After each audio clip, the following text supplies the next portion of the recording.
What's up everyone? After the success of the IDM project files that hit over 1,000 downloads the other day, I decided to go a bit deeper into that classic Warp Records, Reflex Records era type of sound.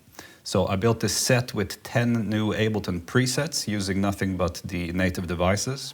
And in this video, I'll walk you through the techniques and how they shape the sound.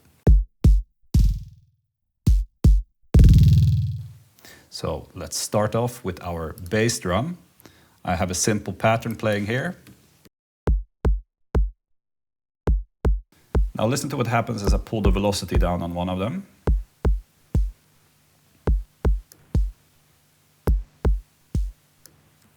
Cool.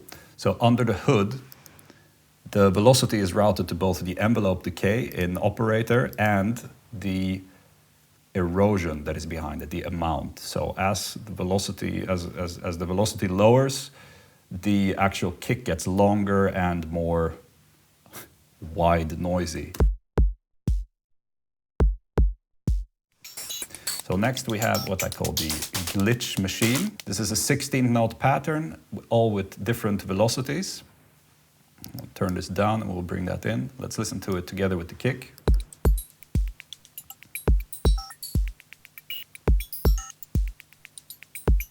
Turn up the pan. It's always useful. And under the hood here, this is actually a wavetable patch. And it's scanning, the velocity is routed so that it scans through this table. And with the FM amount off, this is a type of percussive sound. And all the way up, it's more in the hi-hat territory. Let's have a listen.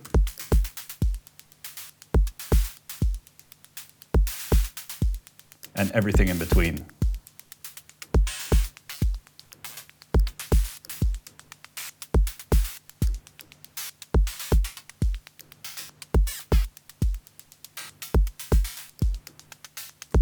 Cool. So yeah, lots of flavor to get from here to while staying classy. Next up we have the snare, and here there is little to no velocity modulation going on at all. I often find the snare is the hardest element to get to sit well in your drum mix, or in my drum mix at least. For this one I used Meld, which is surprisingly good for percussive sounds.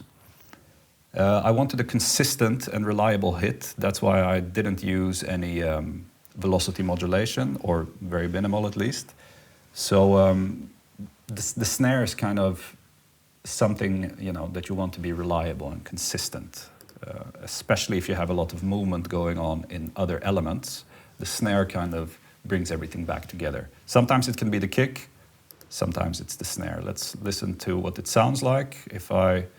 Let's start off a bit dry. Let's take all these things down.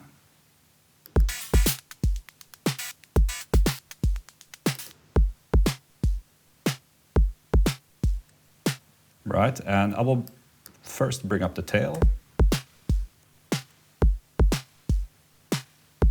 Straightforward. If you want more cutting edge, you have the shaper amount.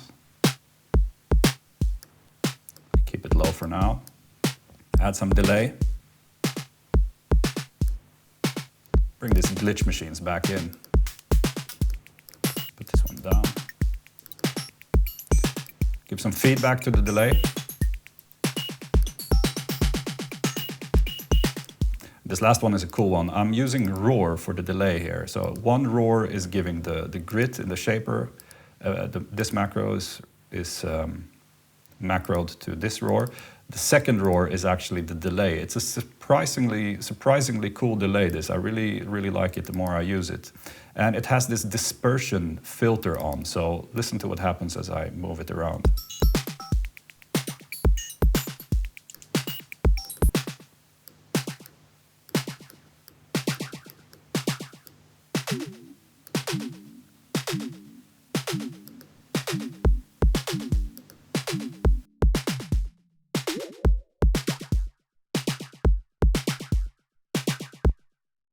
Cool.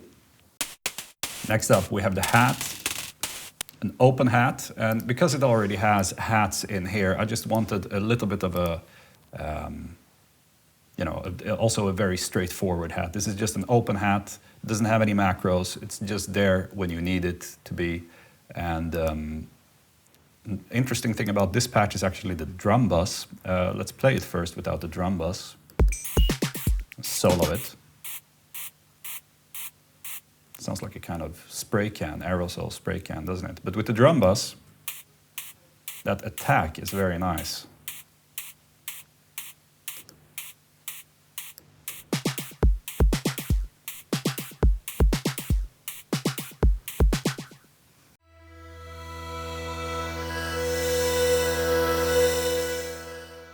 Next up, we have a pad sound. It's just playing a simple 3-note loop here. Let's solo it and have a listen.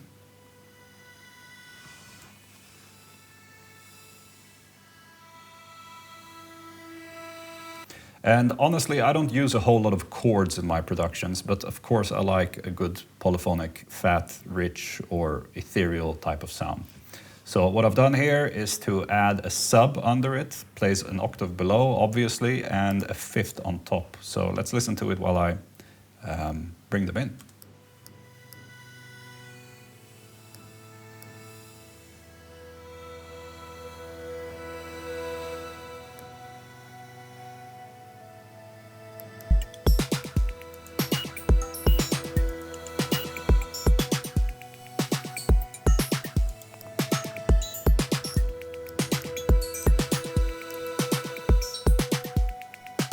Yeah, I love this sound. It really works with this type of music.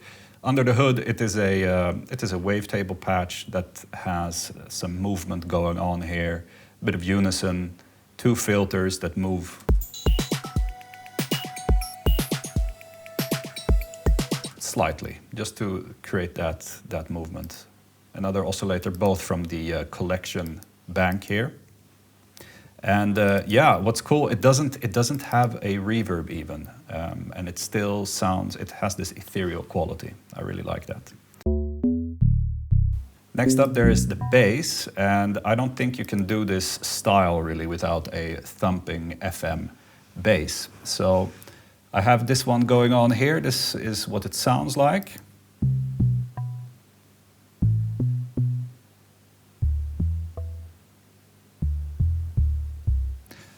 So with these, you hear there's a lot of velocity modulation going on here. If we open it up, made it with operator, of course. On the second LFO, I have this oscillator velocity parameter being modified by the velocity. So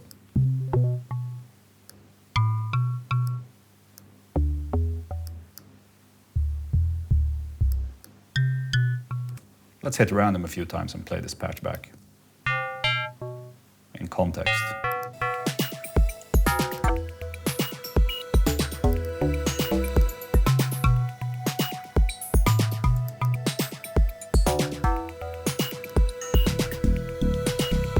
So yeah, there's a lot of flavor to come from this patch without going too far in any direction.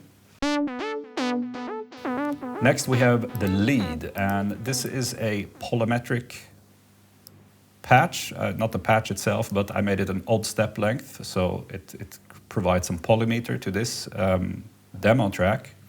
And let's listen to it with the way it is. I'll pull some macros around.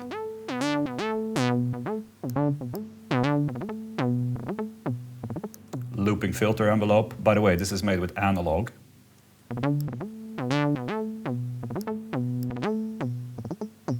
Some erosion there.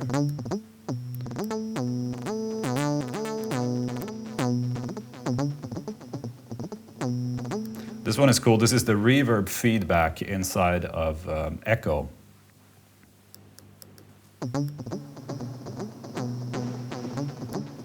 Let's listen to it in context.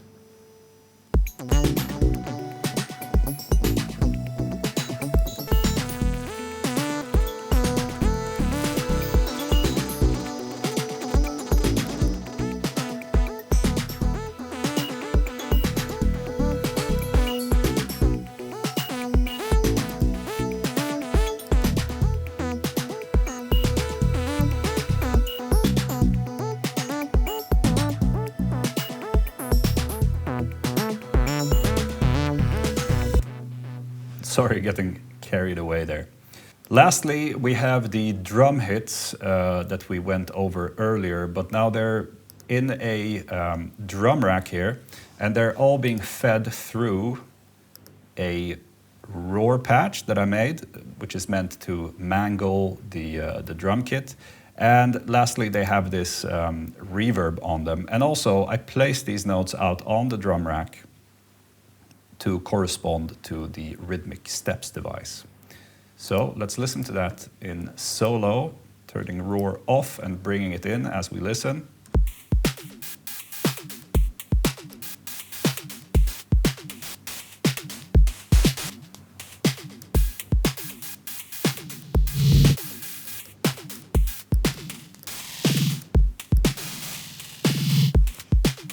So this one is very cool. This is Roar's delay feedback, and it's meant to create, for performance, turnarounds, transitions, those type of things. It can easily get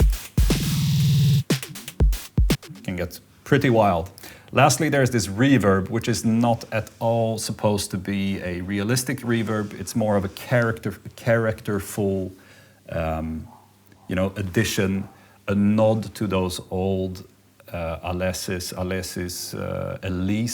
units from back in the day. It's definitely not a recreation of them. It's just kind of, in the style of. Let's listen to it.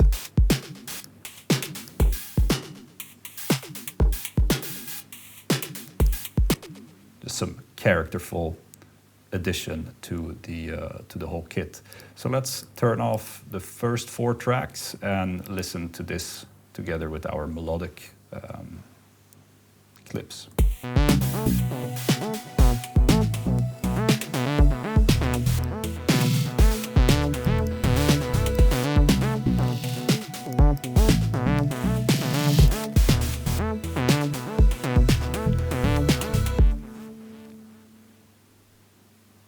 Right, if you enjoyed this video, if you like these sounds, please head over to Gumroad, grab this project and the presets. I want to thank you very much for watching, and let me know in the comments what kind of sounds or packs you'd be interested in seeing next.